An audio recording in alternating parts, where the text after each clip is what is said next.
me speak about it, but that's the way it is. I like to speak my mind and speak the truth. As we seek to reduce the threat of dangerous weapons today, I'm also calling on every nation to join us in ending the development of biological weapons once and for all. And biological is terrible, and nuclear is even beyond, and we include nuclear in that. We want to have a cessation of the development of nuclear weapons. We know, and I get to view it all the time. Sir, would you like to see? And I look at weapons that are so powerful that we just can't ever use them.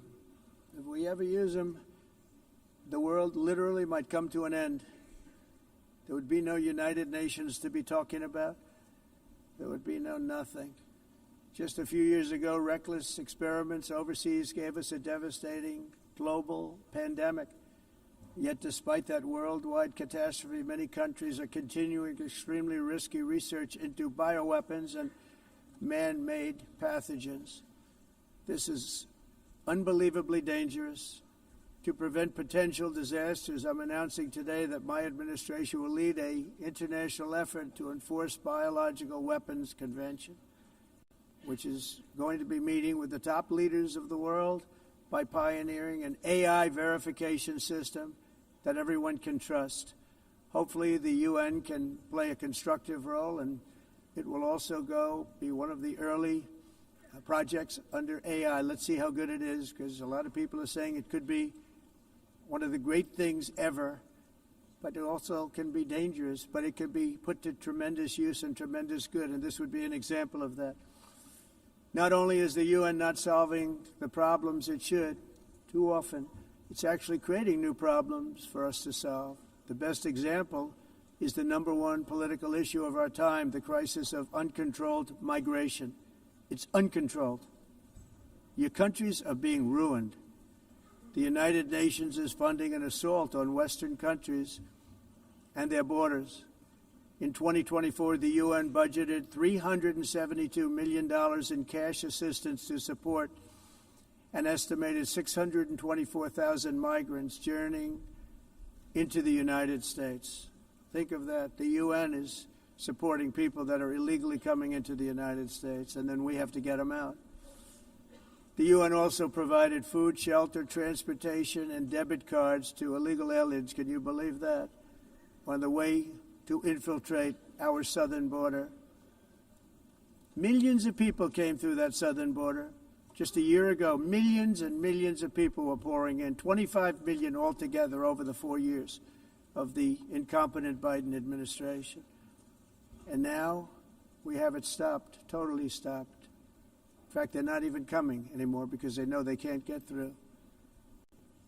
But what took place is totally unacceptable. The UN is supposed to stop invasions, not create them and not finance them. In the United States, we reject the idea that mass numbers of people from foreign lands can be permitted to travel halfway around the world, trample our borders, violate our sovereignty, cause unmitigated crime, and deplete our social safety net. We have reasserted that America belongs to the American people, and I encourage all countries to take their own stand in defense of their citizens as well. You have to do that because I see it. I'm not mentioning names. I see it, and I can call every single one of them out. You're destroying your countries. They're being destroyed. Europe is in serious trouble. They've been invaded by a force of illegal aliens like nobody's ever seen before. Illegal aliens are pouring into Europe. Nobody is ever, and nobody's doing anything to change it, to get them out. It's not sustainable. And because they choose to be politically correct, they're doing just absolutely nothing about it. And I have to say, I look at London, where you have a terrible mayor, terrible mayor, and it's been so changed. Now they want to go to Sharia law, but you're in a different country. You can't do that. Both the immigration and their suicidal energy ideas will be the death of Western Europe if something is not done immediately. This cannot be sustained. What makes the world so beautiful is that each country is unique. But to stay this way, every sovereign nation must have the right to control their own borders. You have the right to control your borders, as we do now, and to limit the sheer numbers of migrants entering their countries and paid for by the people of that nation that were there and that built that particular nation at the time.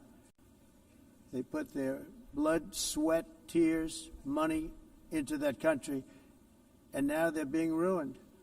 Proud nations must be allowed to protect their communities and prevent their societies from being overwhelmed by people they have never seen before, with different customs, religions, with different everything. Where migrants have violated laws, lodged false asylum claims, or claimed refugee status for illegitimate reasons, they should, in many cases, be immediately sent home. And while we will always have a big heart for places and people that are struggling and truly compassionate, answers will be given. We have to solve the problem, and we have to solve it in their countries, not create new problems in our countries. And we are very helpful to a lot of countries that are just not able to send their people anymore. They used to send them to us in caravans of 25,000, 30,000 people each. These massive caravans of people pouring into our country, totally unchecked and unvetted. But not anymore. According to the Council of Europe in 2024, almost 50% of inmates in German prisons were foreign nationals or migrants. In Austria, the number was 53% of the people in prisons were from places that weren't from where they are now. In Greece, the number was 54%, and in Switzerland, beautiful Switzerland, 72% of the people in prisons are from outside of Switzerland. When your prisons are filled with so-called asylum seekers who repaid kindness, and that's what they did, they repaid kindness with crime, it's time to end the failed experiment of open borders. You have to end it now. See, I can tell you, I'm really good at this stuff. Your countries are going to hell. In America, we've taken bold action to swiftly shut down uncontrolled migration. Once we started detaining and deporting everyone who crossed the border and removing illegal aliens from the United States, they simply stopped coming. They're not coming anymore. We're getting a lot of credit, but they're not coming anymore. This was a humanitarian act for all involved, because on the trips up, thousands of people a week were dying. Women were being raped. Nobody's ever seen anything like it. Raped, horribly beaten, raped. On the trip up, the journey up, it was a long walk. It was a long, arduous journey, indeed. And it was also a historic victory against human trafficking throughout the region. What we did was a victory, and we saved so many lives of people that wouldn't make the journey. That journey was loaded up with death. Loaded up with death. Dead bodies all along the roads of jungles to get up. They go through jungles, they go through areas so hot you couldn't breathe. They were dying of suffocation, areas so hot that you couldn't breathe. Dead bodies all over. By them not coming, we're saving tremendous numbers of lives. My people have done a fantastic job in doing what they did, and the American public agrees with it. I mean, I was very proud to see this morning I have the highest poll numbers I've ever had. Part of it is because of what we've done on the border. I guess the other part is what we've done on the economy. Joe Biden's policies empowered murderous gangs, human smugglers, child traffickers, drug cartels, and prisoners from all over the world. The previous administration also lost nearly 300,000 children. Think of that. They lost more than 300,000 children, little children, who were trafficked into the United States on the Biden watch, many of whom have been raped, exploited, and abused, and sold. Sold. Nobody talks about that. The fake news doesn't write about it. With many others, young children who are missing or dead. And we found a lot of these children, and we're sending them back, and we've been sending them back to their parents. They said, Nobody knows who they are. They said, where do you come from? And they'll give us a country, and we'll find out, and we'll figure it out, and we'll bring them back to their homes. And the mother and father rush to the door, and their tears in their eyes. They can't believe that they're seeing their son or daughter, their little son or daughter again. We've done almost 30,000 of them so far. Any system that results in the mass trafficking of children is inherently evil. Yet that is exactly what the globalist migration agenda has done, and it's what it's all about. In America, those days, as you know, are over. The Trump administration is working, and we are continuing to work to track down the villains that are causing this problem, and also, as I said, to get back the 30,000 we've already returned. Now I think we're going to have another. We're going to find a lot. You're not going to find all of them. 300, more than 300,000.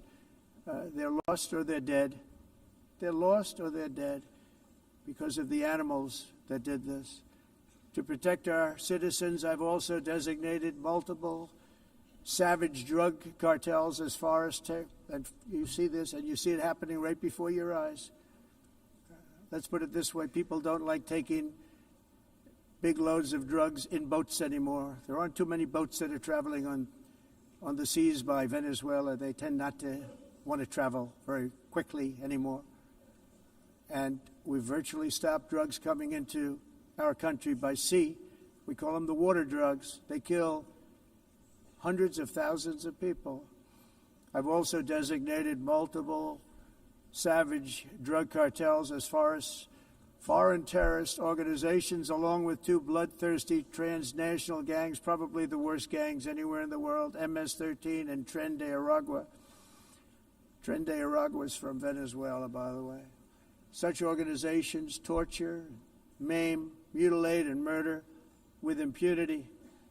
They're the enemies of all humanity. For this reason, we've recently begun using the supreme power of the United States military to destroy Venezuelan terrorists and trafficking networks led by Nicolas Maduro. To every terrorist thug smuggling poisonous drugs into the United States of America, please be warned that we will blow you out of existence. That's what we're doing. We have no choice. Can't let it happen. They're destroying. I believe we lost 300,000 people last year to drugs, 300,000. Fentanyl and other drugs. Each boat that we sink carries drugs that would kill more than 25,000 Americans. We will not let that happen. Energy is another area where the United States is now thriving like never before. We're getting rid of the falsely named renewables. By the way, they're a joke. They don't work. They're too expensive. They're not strong enough to fire up the plants that you need to make your country great. The wind doesn't blow. Those big windmills are so pathetic and so bad, so expensive to operate.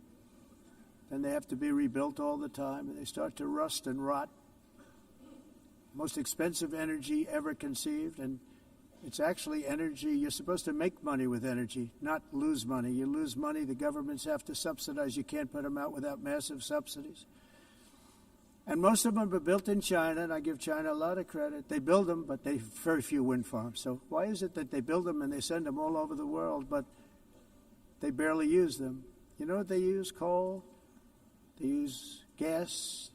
They use almost anything, but they don't like wind. But they sure as hell like selling the windmills.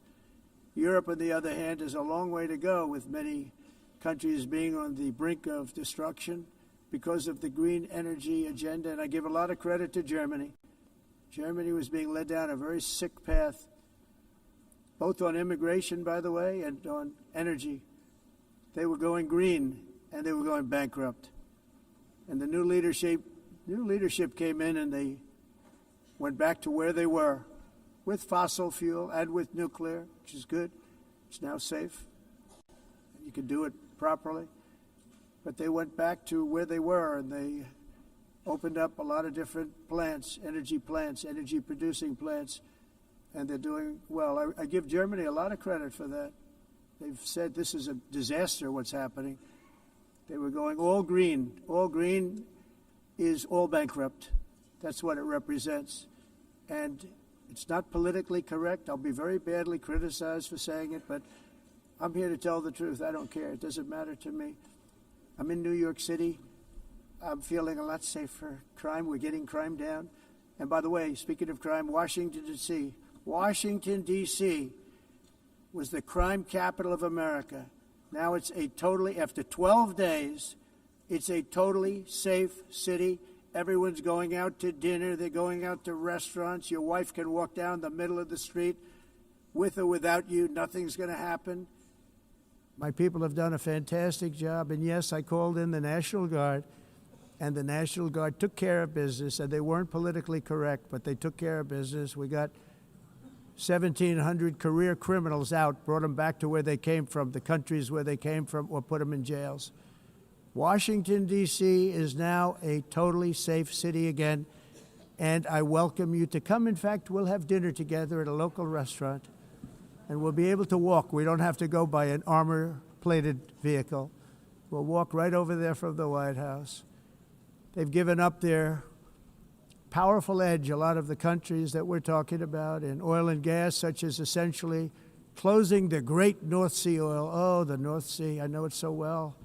Aberdeen was the oil capital of Europe, and there's tremendous oil that hasn't been found in the North Sea, tremendous oil. And I was with the Prime Minister I respect and like a lot, and I said, you're sitting with the greatest asset. They essentially closed it by making it so highly taxed that no developer, no oil company can go there. They have tremendous oil left, and more importantly, they have tremendous oil that hasn't even been found yet. And what a tremendous asset for the United Kingdom. And I hope the Prime Minister is listening, because I told it to him 3 days in a row. That's all he heard. North Sea oil, North Sea, because I want to see them do well. I want to stop seeing them ruining that beautiful Scottish and English countryside with windmills and massive solar panels that go 7 miles by 7 miles, taking away farmland. But we're not letting this happen in America. In 1982, the executive director of the United Nations Environmental Program predicted that by the year 2000, climate change would cause a global catastrophe. He said that it will be irreversible, as any nuclear holocaust would be. This is what they said at the United Nations. What happened? Here we are. Another UN official stated in 1989 that within a decade, entire nations could be wiped off the map by global warming. Not happening. You know, it used to be global cooling. If you look back years ago in the 1920s and the 1930s, they said, global cooling will kill the world. We have to do something. Then they said global warming will kill the world, but then it started getting cooler, so now they could just call it climate change, because that way they can't miss. It's climate change, because if it goes higher or lower, whatever the hell happens, there's climate change. It's the greatest con job ever perpetrated on the world, in my opinion. Climate change, no matter what happens, you're involved in that. No more global warming, no more global cooling. All of these predictions made by the United Nations and many others, often for bad reasons, were wrong. They were made by stupid people that have cost their countries fortunes and given those same countries no chance for success. If you don't get away from this green scam, your country is going to fail. And I'm really good at predicting things, you know. They actually said during the campaign they had a hat, the best-selling hat. Trump was right about everything. And I don't say that in a braggadocious way, but it's true. I've been right about everything. And I'm telling you that if you don't get away from the green energy scam, your country is going to fail.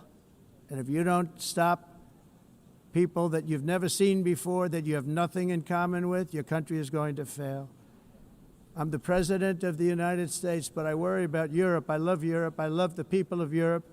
And I hate to see it being devastated by energy and immigration. This double-tailed monster destroys everything in its wake, and they cannot let that happen any longer. You're doing it because you want to be nice. You want to be politically correct, and you're destroying your heritage. They must take control strongly and immediately of the unmitigated immigration disaster and the fake energy catastrophe before it's too late. The carbon footprint is a hoax made up by people with evil intentions, and they're heading down a path of total destruction. You know, the carbon footprint was a big, big thing a few years ago. I remember hearing about the carbon footprint, and then President Obama would get into Air Force One, a massive Boeing 747, and not a new one, an old one with old engines that spew everything into the atmosphere. He'd talk about the carbon footprint, we must do so. Then he'd get in and he'd fly from Washington to Hawaii to play a round of golf. And then he'd get back onto that big, beautiful plane and he'd fly back and he'd talk about, again, global warming and the carbon footprint. It's a con job. At extreme cost and expense, Europe reduced its own carbon footprint by 37%. Think of that. Congratulations, Europe. Great job. You cost yourself a lot of jobs, a lot of factories closed, but you reduced the carbon footprint by 37%. However, for all of that sacrifice and much more, it's been totally wiped out and then some by a global increase of 54%. Much of it coming from China and other countries that are thriving around China, which now produces more CO2 than all the other developed nations in the world. So all of these countries are working so hard on the carbon footprint, which is nonsense, by the way. It's nonsense. You know, it's interesting. In the United States, we have still radicalized environmentalists, and they want the factories to stop. Everything should stop. No more cows. We don't want cows anymore. I guess they want to kill all the cows. They want to do things that are just unbelievable, and you have it too. But you know, we have a border, strong, and we have a shape, and that shape doesn't just go straight up. That shape is amorphous when it comes to the atmosphere. And if we had the most clean air, and I think we do, we have very clean air. We have the cleanest air we've had in many, many years. But the problem is that other countries, like China, which has air that's a little bit rough, it blows. And no matter what you're doing down here, the air up here tends to get very dirty because it comes in from other countries where their air isn't so clean. And the environmentalists refuse to acknowledge that. Same thing with garbage. In Asia, they dump much of their garbage right into the ocean. And over about a 1 week and 2 week journey, it flows right past Los Angeles. You've seen it. Massive amounts of garbage, almost too much to do anything about, flowing past Los Angeles, past San Francisco, and then somebody will get in trouble because he dropped a cigarette on the beach. The whole thing is crazy. The primary effect of these brutal green energy policies has not been to help the environment, but to redistribute manufacturing and industrial activity from developed countries that follow the insane rules that are put down to polluting countries that break the rules and are making a fortune. They're making a fortune. European electricity bills are now 4 to 5 times more expensive than those in China, and 2 to 3 times higher than the United States. And our bills are coming way down. You probably see that our gasoline prices are way down. You know, we have an expression, drill, baby, Nós drill. reduzimos And os that's what we're custos doing. de We're going to be energia much lower in a porque year from now. nós faremos They've come como way down over the last vamos fazer As a tudo result, isso, reduzir os every custos de energia air conditioner e os is custos like diminuíram nos Estados Unidos. very uncommon to see one in some of these countries Por exemplo, because se você the olhar electric costs are so high. So while nos the U.S. has países approximately faturas de 1,300 heat-related deaths Nós não annually, it's a lot. climatizamos, Europe loses mas more nós than nos Estados Unidos 175,000 people to heat deaths conseguimos each year. Because the costs are so usar expensive, you eles can't e turn on an air evitar conditioner. What is that all about? That's aumento not da Europe. temperatura, That's not the Europe porque é that I muito love caro and também know. usar All in e the name ninguém of pretending to stop the global Tudo isso warming hoax. The entire globalist a concept of asking successful industrialized nations to inflict pain on agenda themselves mundialista não and tem nenhum radically sentido. disrupt their entire societies must be rejected completely and totally, and it must be immediate. That's why in America I withdrew from the fake Paris Climate Accord, where, by the way, America was paying so much more than every country. Others weren't paying. China didn't have to pay until 2030. Russia was given an old standard that was easy to meet, a 1990 standard. But for the United States, we're supposed to pay like $1 trillion. And I said, this is another scam. The fact is, the United States has been taken advantage of by the world for many, many years, but not any longer, as you probably noticed. I unleashed massive energy production and signed historic executive orders to hunt for oil, but we don't have to do much hunting because we have the most oil of any nation anywhere, oil and gas in the world. And if you add coal, we have the most of any nation in the world. Clean, I call it clean, beautiful coal. You can do things today with coal that you couldn't have done 10 years ago, 15 years. So I have a little standing order in the White House. Never use the word coal, only use the words clean, beautiful coal. Sounds much better, doesn't it? But we stand ready to provide any country with abundant, affordable energy supplies if you need them, when most of you do. We're proudly exporting energy all over the world. We're now the largest exporter. In the United States, we want trade and robust commerce with all nations, everybody. We want to help nations. We're going to help nations. But it must also be fair and reciprocal. The challenge with trade is much the same with climate. The countries that followed the rules, all their factories have been plundered. It's really sad to watch. They've been broken. They've been broken by countries that broke the rules. That's why the United States is now applying tariffs to other countries, and much as these tariffs were for many years applied to us, uncontrollably applied to us. We've used tariffs as a defense mechanism under the Trump administration, including my first term, where hundreds of billions of dollars in tariffs were taken in. And by the way, we had the lowest inflation, and now we have very low inflation. The only thing different is that we have hundreds of billions of dollars flowing into our country.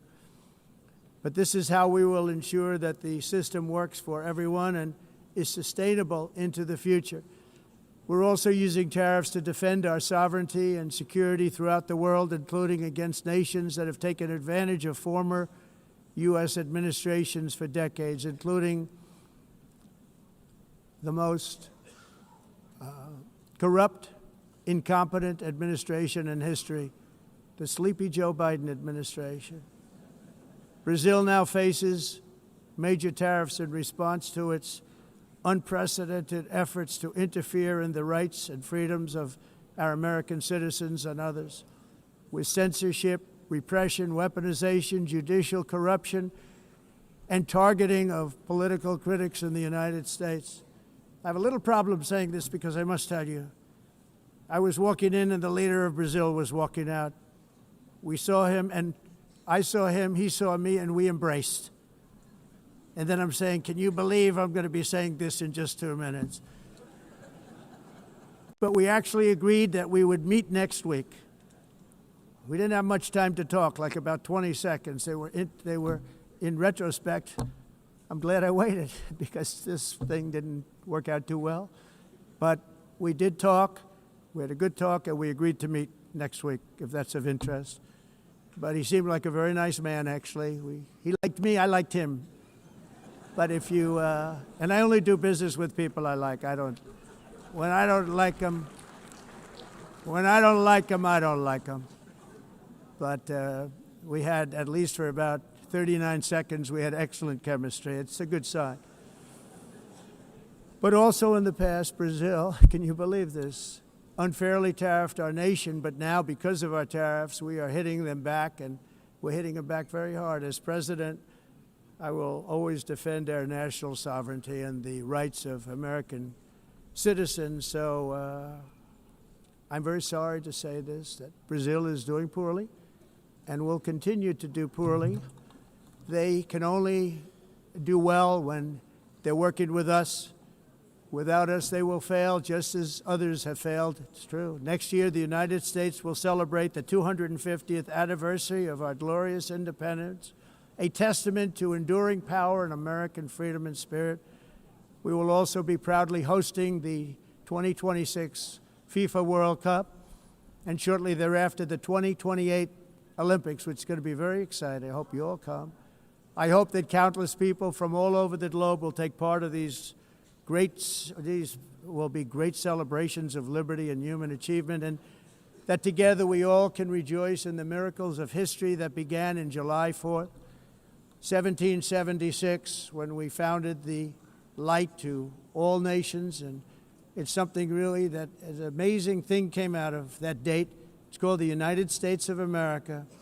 In honor of this momentous anniversary, I hope that all countries who find inspiration in our example will join us in renewing our commitment, values, and those values, really, that we hold so dear together.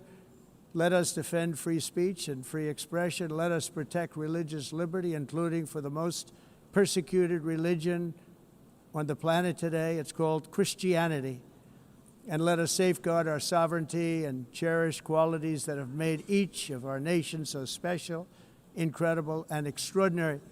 In closing, I just want to repeat that immigration and the high cost of so-called green renewable energy is destroying a large part of the free world and a large part of our planet. Countries that cherish freedom are fading fast because of their policies on these two subjects. You need strong borders and traditional energy sources if you are going to be great again. Whether you have come from north or south, east or west, near or far, every leader in this beautiful hall today represents a rich culture, a noble history, and a proud heritage that makes each nation majestic and unique, unlike anything else in human history or any other place on the face of the earth.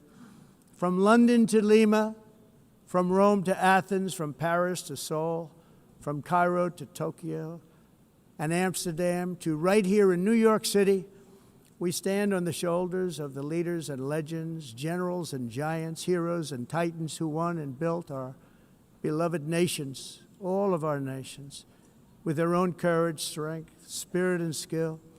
Our ancestors climbed mountains, conquered oceans, crossed deserts, and trekked over wide open plains. They charged into thunderous battles, plunged into grave dangers, and they were soldiers and farmers and workers and warriors and explorers and patriots. They built towns into cities, tribes into kingdoms, ideas into industries, and small islands into mighty empires. You're a part of all of that. They were champions for their people who never gave up and who never, ever gave in. Their values defined our national identities. Their visions forged our magnificent destiny. Everybody in this room is a part of it in your own way. Each of us inherits the deeds and the myths, the triumphs, the legacies of our own heroes and founders who so bravely showed us the way. Our ancestors gave everything for homelands that they defended with pride, with sweat, with blood, with life, and with death. Now the righteous task of protecting the nations that they built belongs to each and every one of us. So together let us uphold our sacred duty to our people and to our citizens. Let us protect their borders, ensure their safety, preserve their cultures, treasure, and traditions, and fight, fight, fight for their precious dreams and their cherished freedoms. And in friendship and really a beautiful vision, let us all work together to build a bright, beautiful planet, a planet that we all share, a planet of peace and a world that is richer, better, and more beautiful than ever before. That can happen. It will happen. It will happen, and I hope it can happen and start right now, right at this moment. We'll turn it around. We're going to make our countries better, safer, more beautiful. We're going to take care of our people. Thank you very much. It's been an honor. God bless the nations of the world. Thank you very much. Bye.